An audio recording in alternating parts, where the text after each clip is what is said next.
सतयुग की बात है। परदासरभ नाम का एक राजा था जो बहुत ही शक्तिशाली था। उसकी प्रजा में सभी प्रकार के सुख भोग रही थी। एक दिन राजा के यहाँ अगस्त मुनि आए थे। राजा भरदासरभ ने उनका स्नेह से स्वागत किया। राजा ने स्नेह भाव से ऋषि का आने का कारण पूछा तो ऋषि ने कहा, हे राजन, मैं तुम्हारे इस महल में 7 रात गुजारूंगा। उसके बाद मैं अपने आश्रम को चला जाऊंगा।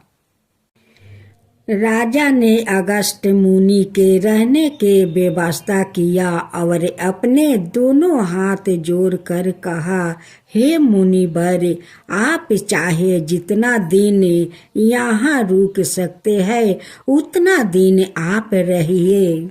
वही राजा भरदासरभ की पत्नी रानी कांतिमती, जो बहुत ही सुंदर थी, उसके मुख पर ऐसा प्रकाश था मानो कई सूर्य एक साथ मिलकर प्रकाश फैला रहे हो। इसके अलावा राजा के 500 सुंदरियां और थी, किंतु राजा की पटरानी बनने का सौभाग्य केवल रानी कांतिमती को मिला था।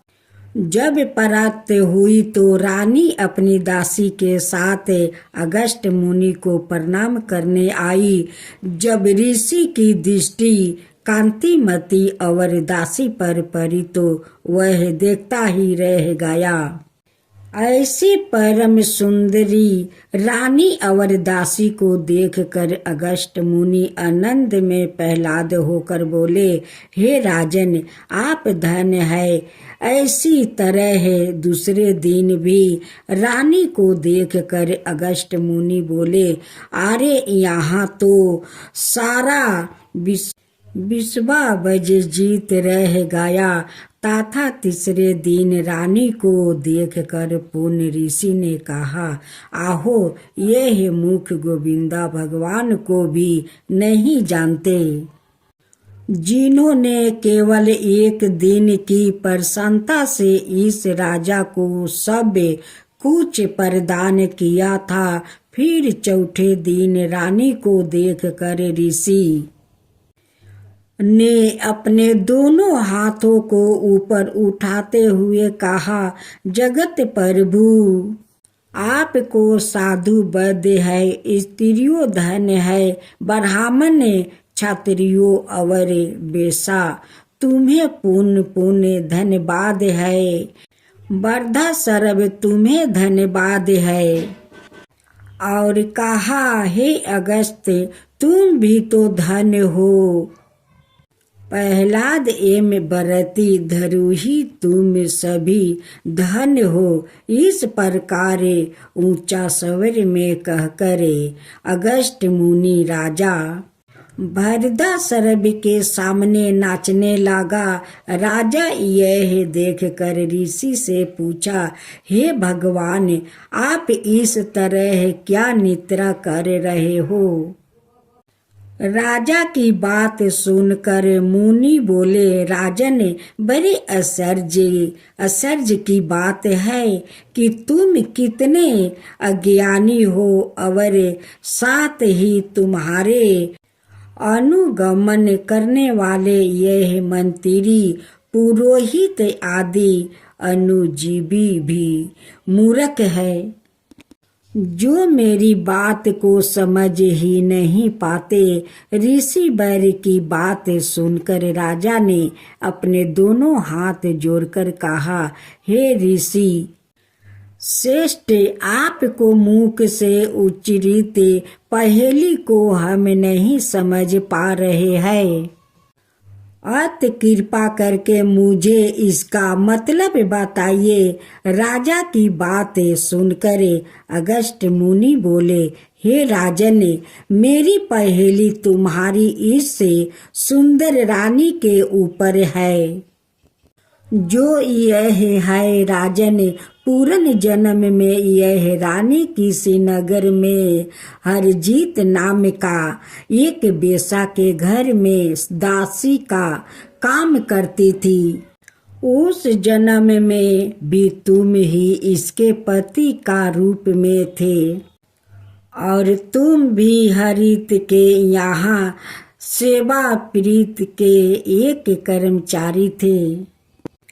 एक बार वहाँ बेसा तुम्हारे साथ आश्विन माह की शुक्ला पक्ष की द्वादशी को भगवान विष्णु जी के मंदिर जाकर पूजा आराधना की। उस समय तुम दोनों बेसा की सुरक्षा के लिए साथ थे।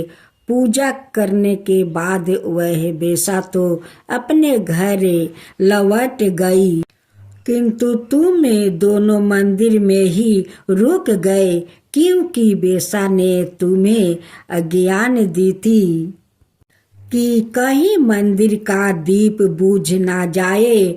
बेसा के जाने के बाद तुम दोनों दीप को जलाकर उसकी रक्षा के लिए वही बैठ रहे और ऐसे में पूरी एक रात तक तुम उस दीप की रखवाली के लिए बैठे रहे।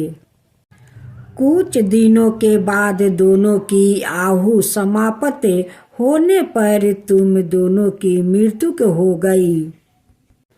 उसी पूर्ण प्रभाव से राजा का प्रियावत के पुत्र रूप में तुमने जन्म लिया और तुम्हारी वह पत्नी जो है उस जन्म में बेसा के यहाँ दासी थी। अब एक राजकुमारी के रूप में जन्म लेकर तुम्हारी पत्नी बनी, क्योंकि भगवान विष्णु जी के मंदिर में उस दीप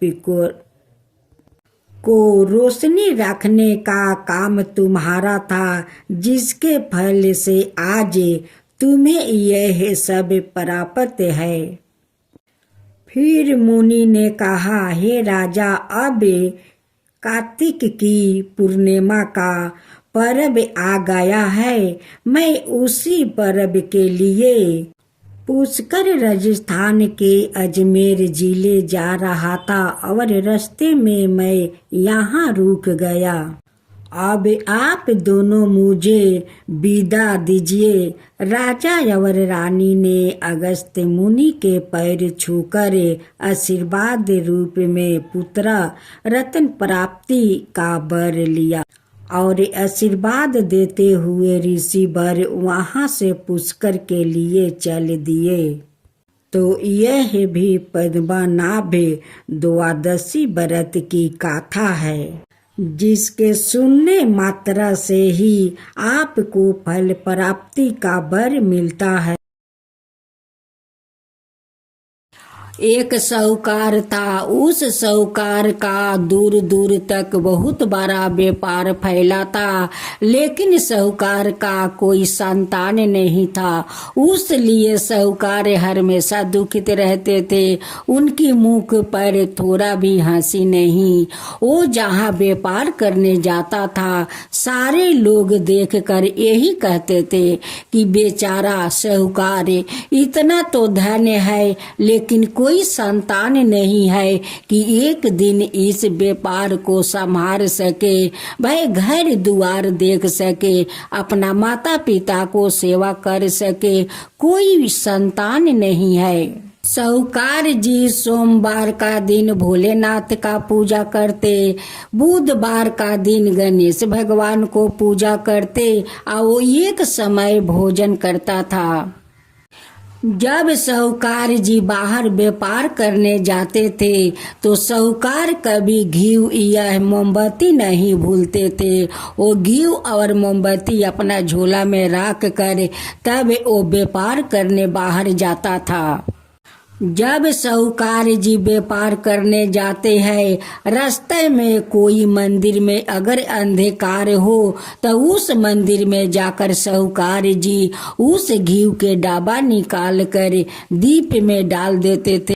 डालकर दीप जलाकर उस मंदिर को रोशनी कर देते थे और कहते थे कि कैसा लोग है कि भगवान का मंदिर में एक दीप तक नहीं जलाते हैं, भगवान को अंधकार में रखते हैं। जब दूसरा दिन साहूकार जी व्यापार करने जाते हैं तो देखते हैं कि भोलेनाथ का मंदिर अंधकार है। साहूकार जी कहते हैं कि कैसा लोग है कि भगवान को मंदिर अंधकार है, फिर भी कोई उन्हें दीप जलाकर मंदिर में रोशनी नहीं करते हैं। एक ऐसा जमाना आ गया है कि लोग भगवान को अंधकार में रखते हैं। साहूकार जी उस मंदिर में रोशनी कर देते हैं और करके वो अपना व्यापार करने चले जाते हैं। जब साहूकार जी व्यापार करते हुए घर लौटते हैं तो उनकी पत्नी भोजन परोसती है और कहती है कि आप भोजन कर लीजिए। साहूकार जी का तो नहीं भोजन करने का इच्छा था और नहीं किसी से बात करने के मन था। साहूकार जी का तो मन बहुत दुखित था, क्योंकि बाहर में लोग कैसे कैसे बात करते हैं। वो सारे बात सुन सुन कर साहूकार जी बहुत दुखित हो जाते थे। साहूकार जी का पत्नी कहती है कि स्वामी, आप नहीं ठीक से भोजन करते हैं, नहीं किसी से बात करते हैं, आपको क्या हुआ है कि आप भोजन नहीं करते हैं, किसी से बात नहीं करते हैं? कहेंगे तभी तो हम जानेंगे कि आपको क्या हुआ है। एक दिन साहूकार जी बुधवार का दिन व्यापार करने जा रहे थे और उस दिन वो निर्जल उपास थे। वो जाते जाते देखते हैं कि गणेश भगवान का मंदिर तो अंधकार है, उस मंदिर में तो रोशनी नहीं है। उस दिन गणेश भगवान एक पुजारी का रूप धारण करते हुए उस अंधकार मंदिर में बैठे हुए थे। उस दिन साहूकार जी कहते हैं कि आज भी गणेश भगवान का मंदिर अंधकार है, आज भी कोई नहीं आया दीप जलाने और नहीं मंदिर को रोशनी किया। एक ऐसा जमाना है, कैसा लोग है कि भगवान का मंदिर में दीप तक नहीं जलाते हैं। साहूकार जी जैसे उस दीप में घी डालकर और दीप जलाकर मंदिर को रोशनी करते हैं, वैसे साहूकार जी को उस पुजारी पर नजर पड़ा। साहूकार जी कहने लगे कि पुजारी जी, आप अंधकार में बैठे हैं, कम से कम आप तो दीप जलाकर तो बैठिए। आप अंधकार में बैठे हैं, दीप नहीं जलाते हैं, भगवान को मंदिर को आप अंधकार में रखे हैं। आप तो पुजारी है, आप तो भगवान को दीप जलाकर भगवान को कम से कम तो रोशनी में रखना चाहिए पुजारी जी। गणेश जी कहते हैं कि क्या करूं, आज तो कोई भक्त आए नहीं और मेरे पास तो ना घी है, नहीं सलता है, नहीं सलाई है कि मैं दीप जलाकर आ भगवान को रोशनी में रखूं। साहूकार जी कहते हैं कि पुजारी जी ठीक है, आज तो बुधवार का दिन है और मैं तो उपास हूँ, कुछ फूल पान और लड्डू ले आता हूँ, आप पूजा करवा दीजिए। पुजारी कहते हैं कि ठीक है, आप ले आइए, मैं पूजा करवा देता हूँ। साहूकार जी कुछ फूल पत्ता लाते हैं, पूजा का सारा सामग्री आनते हैं, लड्डू आनते हैं और पुजारी जी से कहते हैं कि पुजारी जी लीजिए, इस लड्डू को गणेश जी का भोग लगा दीजिए और ये फूल पान सारा चढ़ा दीजिए। उस गणेश ने कहते हैं कि साहूकार जी आज अपना हाथ से इस गणेश जी को भोग लगाइए और ये सारे फूल पत्ता आप उनके चरण में चढ़ाइए। साहूकार जी कहते हैं कि पुजारी जी आप तो पूजा करवाते हैं, आज क्यों बोलते हैं कि आप अपना हाथ से चढ़ाओ। वो पुजारी कहता है कि नहीं साहूकार जी, आज अपना हाथ से गणेश जी को भोग लगाओ। साहूकार जी अपना हाथ से फूल पान चढ़ाते हैं, गणेश भगवान को लड्डू को भोग लगाते हैं और आरती करते हैं। पूजा पाठ जब समाप्त हो जाता है तो पुजारी कहते हैं कि साहूकार जी इस लड्डू को आप ले जाइए, इस लड्डू बाहर में किसी को मत दीजिए, इस लड्डू को आप दोनों पति पत्नी सेवन कर लीजिए। साहूकार जी कहते हैं कि देखिए पुजारी जी, मेरा घर में तो कोई है नहीं कि मैं सबको जाकर घर में दूं, हम तो बाहर को लोगों को प्रसाद बांट देती हूँ।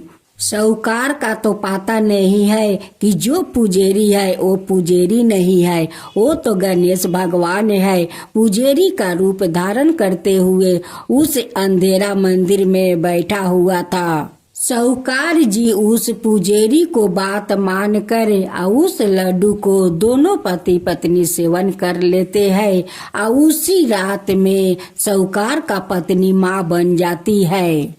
फिर साहूकार जी दूसरा दिन व्यापार करने जा रहे थे। उस दिन सोमवार का दिन था। उस दिन साहूकार भी उपास थे।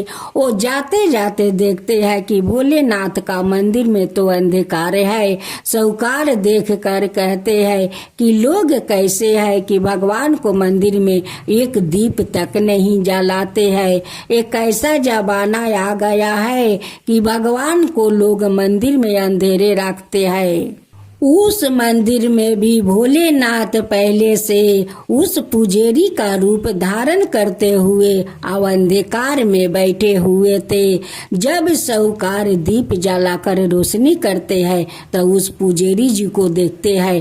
कहते हैं कि पुजारी जी, आप इस अंधकार में बैठे हुए हैं, कम से कम आप एक दीप तो जला लीजिए। भोलेनाथ कहते हैं कि मैं क्या करूं, आज कोई भक्त मंदिर नहीं आया और नहीं मंदिर में दीप जलाया। मैं तो अंधकार में बैठा हूँ, मेरे पास तो नहीं घी है और नहीं सलता है और नहीं सलाई है कि मैं दीप जलाकर भगवान को रोशनी करूं। साहूकार जी कहते हैं कि पुजारी जी, आज तो सोमवार का दिन है और मैं सोमवार को उपास करता हूँ, भोलेनाथ का पूजा करता हूँ। मैं कुछ फूल जल ले आता हूँ, आप पूजा करा देंगे? कहते हैं कि हाँ हाँ क्यों नहीं, आप जाओ जल फूल लेकर आओ, मैं आपको पूजा करवा देता हूँ। साहूकार जी बेल पाता जल फूल और फल मूंग लेकर सारे समगरी मंदिर में आते हैं और कहते हैं कि पुजारी जी लीजिए, अब आप पूजा करवा दीजिए। पुजारी जी कहते हैं कि देखिए, अपना हाथ से भोलेनाथ को सब कुछ चढ़ाइए, आरती कीजिए। जब पुजारी जी पूजा करवा देते हैं तो कहते हैं कि 2 फल ले जाओ, दोनों फल किसी को मत देना, तुम दोनों पति पत्नी सेवन कर लेना। साहूकार जी कहते हैं कि पुजारी जी, जब बुधवार का दिन गणेश भगवान का मंदिर में गए थे तो उस पुजारी यही बात बोले थे कि ये फल ले जाकर दोनों पति पत्नी सेवन करना। आप भी कहते हैं कि दोनों पति पत्नी सेवन करना, बाहर मत किसी को देना। साहूकार जी का तो ये भी पता नहीं है कि वो तो गणेश है या ये भोलेनाथ है, दोनों तो बाप बेटा है, तो दोनों को तो एक जैसा तो कनेक्शन होगा, एक जैसा तो बात होगा। आप बताइए पुजारी जी, आप दोनों में कोई कनेक्शन है क्या कि आप दोनों एक जैसे बात करते हैं? साहूकार जी उस मंदिर से 2 फल लेकर आते हैं और दोनों पति पत्नी सेवन करते हैं। साहूकार का पेट में तो जुड़वा बच्चा पलने लगा। साहूकार का पत्नी को तो पता नहीं है कि वो माँ बन चुकी है। साहूकारों को पता नहीं है कि मेरे पत्नी माँ बन चुकी है। साहूकार जी चिंता करते करते चिंता के कारण साहूकार जी का नींद में चलने का बीमारी पकड़ लेता है। एक दिन साहूकार जी दिन में सोए हुए थे और उनकी पत्नी काम कर रही थी। उस दिन साहूकार जी उठकर चलते चलते एक नदी के किनारे, जहाँ झरना का पानी गिर रहा था, नदी बह रहा था, उस नदी में अगर साहूकार गिर जाता तो ना जाने कि उस नदी कहाँ ले जाती, कहाँ उन्हें फेंक देती। उस समय भोलेनाथ और गणेश एक पहाड़ पर बैठे हुए थे। गणेश जी देखते हैं, कहते हैं कि पिताजी देखिए, साहूकार का तो नींद का बीमारी है और नींद में देखिए वो चलकर कहाँ पर आया है। अगर वो नदी में गिर जाता है तो साहूकार नहीं बचेगा पिताजी। वो फौरन बाप बेटा दोनों आ जाते हैं और साहूकार जी को बचा लेते हैं।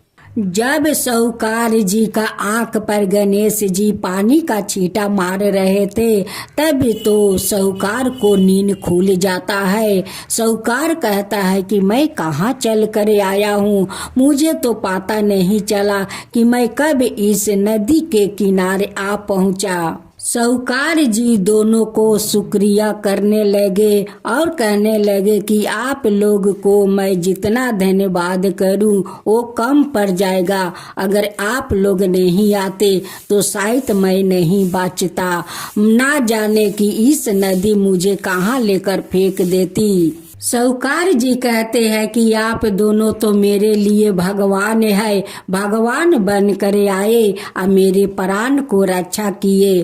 अब तो गणेश जी कहने लगा कि अगर भगवान आपको सामने आ जाए तो क्या करेंगे। तो वो साहूकार कहता है कि आप क्यों मुझसे मजाक करते हैं, मेरा ऐसा सौभाग्य कहाँ है कि मुझे भगवान से दर्शन होगा। अगर भगवान से दर्शन हो जाता तो मैं भगवान से यही पूछता कि हे भगवान, मेरा सेवा में क्या कमी रह गया है कि आज तक मैं पिता नहीं बना। भोलेनाथ और गणेश दोनों अपना रूप में आ जाते हैं और गणेश कहते हैं कि देखिए, आपके सामने तो भगवान आ गए, अब आप भगवान से क्या कहना चाहते हैं, अब कह दीजिए। साहूकार जी दोनों को पैर पर गिर जाते हैं और गिर कर रोने लगते हैं और कहते हैं कि हे भगवान, हमें माफ कर दीजिए, हे प्रभु मुझे माफ कर दीजिए, मुझसे बहुत भूल हो गया प्रभु, बहुत भूल हो गया। भोलेनाथ कहते हैं कि नहीं साहूकार नहीं, तुमसे तो कुछ नहीं भूल हुआ है, तुम तो हम दोनों को श्रद्धा भक्ति से पूजा करते हो, बहुत श्रद्धा भक्ति से पूजा करते हो और तुम पर हम दोनों बहुत पसंद है, बहुत पसंद है तुम्हारा श्रद्धा भक्ति देख कर। साहूकार जी कहते हैं कि हे भगवान, हे भोलेनाथ, हे गणेश भगवान, आज तो आप दोनों को दर्शन पाकर मैं बहुत धन्य हो गया, बहुत धन्य हो गया। हे भगवान, अब मुझे कुछ नहीं चाहिए।